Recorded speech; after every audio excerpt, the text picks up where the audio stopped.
sodium, carbs, and then actual intra-workout supplementation, because I see so many people get these wrong and they just don't feel super amazing. And why are you wasting money buying supplements, buying electrolyte drinks, if you're using them and you still feel like dog shit? So the first one that I'm going to go over is sodium. Sodium comes from salt. Salt is not 100% gram for gram sodium. So if you have a bigger salt flake like this, okay, I don't know if you can tell, but it's obviously not granular salt. This is going to be like 70% sodium per gram. So if you grab a super fine scale and put a gram of flaky salt on it, it's not necessarily a gram of sodium. But if you have a high quality sea salt or something of that nature, you can look on the supplement information, and as you see, 1/4 a teaspoon equates to 550 milligrams of sodium.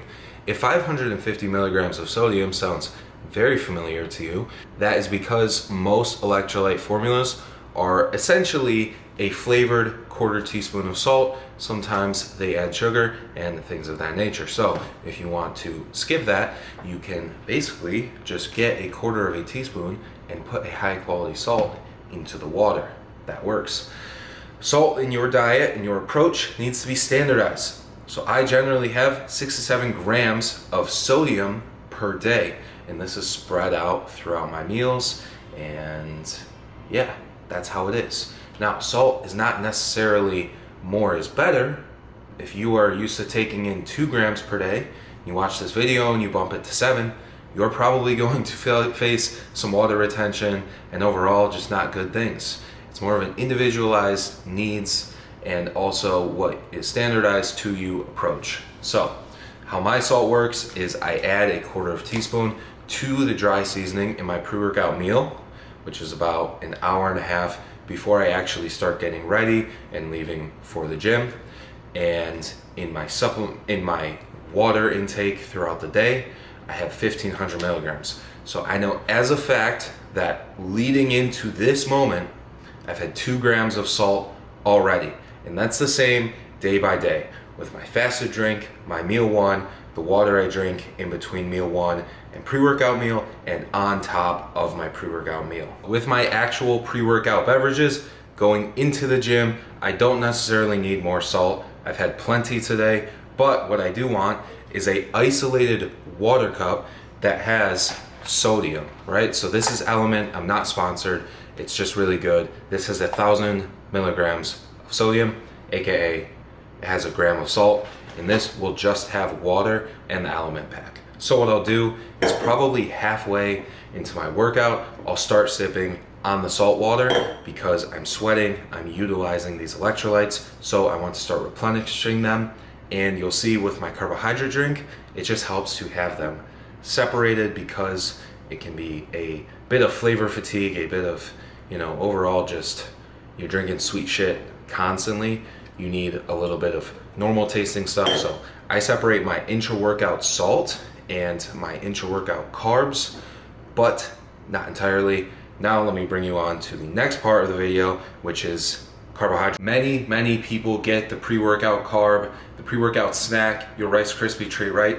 They get this confused thinking that it has a massive performance benefit, but the truth is it really doesn't. This should only be used if the time between your pre-workout meal and leaving for the gym extends, I'd say 90 to 120 minutes. So if you eat your pre-workout meal, 2+ hours go by and you start to feel low blood sugar symptoms, you start to feel a little bit shaky, very hungry, now it would be a good time to re-elevate blood glucose so that you obviously aren't going into the gym in a low blood glucose crashing environment. That's not going to be great.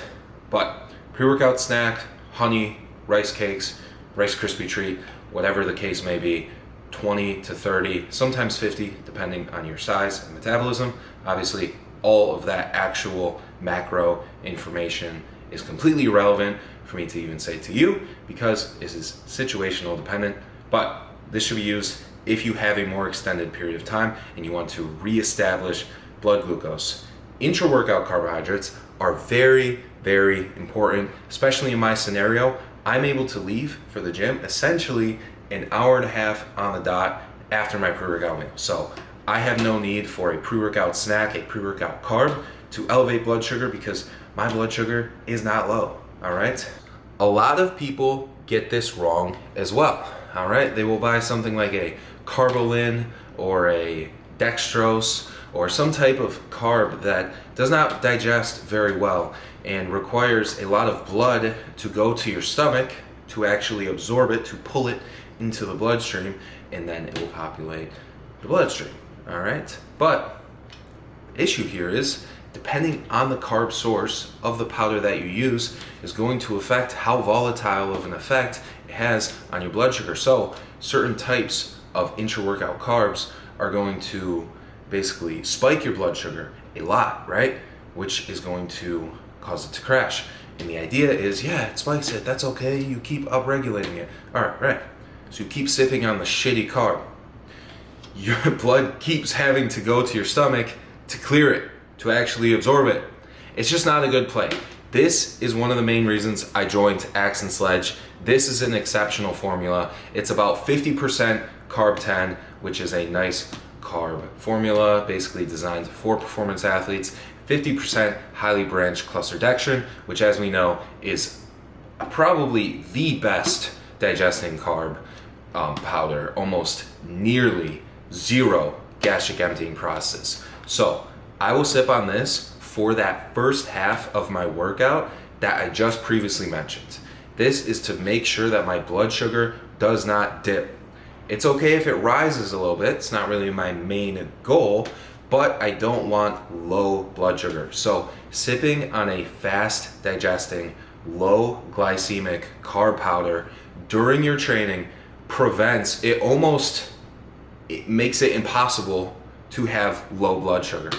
Everybody has had it. You feel shaky, you feel terrible, you feel dizzy, you can't focus. You're like, oh man, this feels like shit. Must be training really hard. I mean, sure, you might be training really hard, but it's also probably low blood sugar. I split my sodium intra-workout 500 milligrams in the carb, 1,000 milligram in the water. So about 3/4 the way through the workout, when I'm done with this, then I start really focusing on the water, on the salt, because I have sweat a significant amount. Now, this has a good ratio, but adding salt to it can help the absorption of the carbohydrates. Before you ask, I don't take fucking Milanotan, okay? Milanotan is gross. You can tell when people take it because it tans all of their body the fucking same. Look, you see this? Normal tan behavior. See how my back is less tan than my front? This looks normal. Motherfuckers looking top to bottom, golden as fuck, is strange, okay? I've taken Milanotan in my life, but it's been years since I've touched that shit. Go out into the world and fucking get a normal tan, all right? Because you aren't fooling anybody. Your lips, the area underneath your nose, your eyelids, everything about you looks tan, and it's just fucking obvious. You look not right, okay? You look like a doll. Dolls don't have difference in their complexion. You want some difference in, look at this versus this, it's different. You can tell it's natural. So stop asking me, I don't take fucking Milanotan. Sorry for that crash out. I don't know where that came from. I think I've been getting a lot of peptide questions, and I've never been one to use peptides, and so it's quite frustrating. Now, actual pre-workout supplementation. This is what I'm looking for. I want to elevate my level of focus, my level of energy, and my psychological, neurological drive to go get it. I don't want to go fucking insane, smash my head through the wall, cracked out of my mind, can't focus on shit, pacing in between my sets. I don't want to overdose the caffeine, the stimulants, the neurological drivers. It's not gonna do me any benefit. I'll give you another one. You don't wanna overdo the pump aspect, okay? Because your body can only absorb so much of this blood flow potentiating powders, supplements, as it can, all right? The rest is gonna be wasted. Your you're wasting money, and it could cause you to bloat and overall just not feel that well. All right, so that's why when it comes to pre-workout, these are my two favorite products. Okay, we have hydraulic. This is pump only, no stim. This just has the pump products, and we have intake. Now, these work very synergistically, because if you take 2 scoops of intake, you essentially don't need to use this. You're gonna cover your pump product needs as well as your stim needs. But if that's too much caffeine, that's too much stimulants for you, you can take 1 scoop of this and 1 scoop of this, and it essentially creates the same environment. These formulas are very synergistic, okay? Now, I don't think any of you expect me to sit here and break down the formulas. I am not a fucking supplement expert. Axe and Sledge are supplement experts, which is why I joined them, because I think they're the best in the game, all right? That's very simple. So, if you're interested in pre-workout, I would recommend these 2. Go use my code ATC. Talk about intra-workout EAAs. If you are very low carb, you're very low calorie, deep into the cut, your body will perform a process called gluconeogenesis, where it's looking for amino acids as readily available as possible to send to the liver to be converted into glucose, okay? Now, if you have just eaten protein, an hour and a half, maybe 2-3 hours previously, it is very likely that your blood is still populated with amino acids, in which case essential EAAs aren't necessarily super important, right?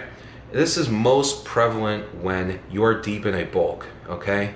You've been eating a lot of food for a long time. Gastric emptying is slower. Your absorption of proteins and all the different macronutrients is slower, all right? So if you're on the bulk, if you're deep, if you are like me, you are getting a bit fat, you probably don't need AAAs. But if you're on the cut, if you're low carb, if it's been more than 2 hours since you've had that last meal and you're just getting ready to leave for the gym, this is very important, okay? Because if your body seeks after amino acids, it's gonna find these, and it's gonna send these to your liver, all right? You don't run any risk of your body finding those amino acids in your muscles, which can happen because your muscle tissue is the only place your body will store amino acids. You don't want your body to be using stored amino acids